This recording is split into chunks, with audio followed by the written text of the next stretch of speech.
Dan ancaman pengaruh ekstremis yang menular mendesak langkah proaktif dilaksanakan peringkat masyarakat. Bersedia melalui Skype, CEO Gerakan Kesederhanaan Global GMM, Datuk Saifuddin Abdullah. Assalamualaikum, Datuk.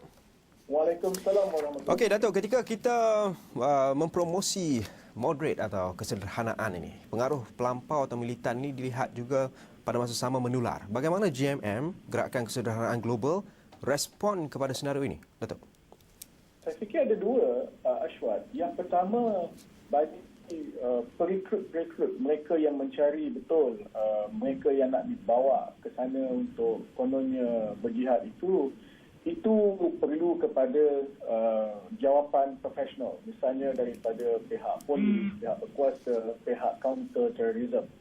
Apa yang organisasi seperti GMM dan kami bekerjasama dengan ABIM sebagai contoh boleh lakukan ialah untuk menerangkan tentang keadaan itu, untuk menunjukkan bahawa naratif keganasan itu bukan jawapan Islam dan cuba untuk mengelakkan daripada ada hubungan yang langsung antara mereka yang betul-betul pergi itu, kononnya untuk berjuang, dengan penyokong-penyokongnya dan sympathizersnya. Baik, melangkah ke depan, kita melihat dalam konteks yang mungkin radikal sikit. Apa langkah radikal terutamanya dalam konteks GMM dengan kerjasama dengan NGO-NGO lain untuk mendepani ancaman ekstremisme ini? Mungkin selepas ini kita tahu diskusi-diskusi ilmiah telah pun dijalankan. Langkah proaktif peringkat masyarakat pun langkah seterusnya GMM. Ya, kita sedang mencerna bagaimana kita nak pergi dalam social media. Macam sekarang ini kita menggunakan hashtag yang dimulakan oleh sekumpulan anak muda di UK, yakni Not In My Name. Ya. Tetapi kita mungkin perlu ada sesuatu yang lokal. Dan yang keduanya ialah bagaimana kita cuba buat intervention yang saya katakan tadi. Misalnya antara golongan muda pelajar kita di sebelah sana yang belajar di sana dan sebagainya. Itu mungkin perkara yang perlu kita lakukan. Dan semua ini tentulah atas nasihat pakar-pakar, ya, Saudara Ashwat.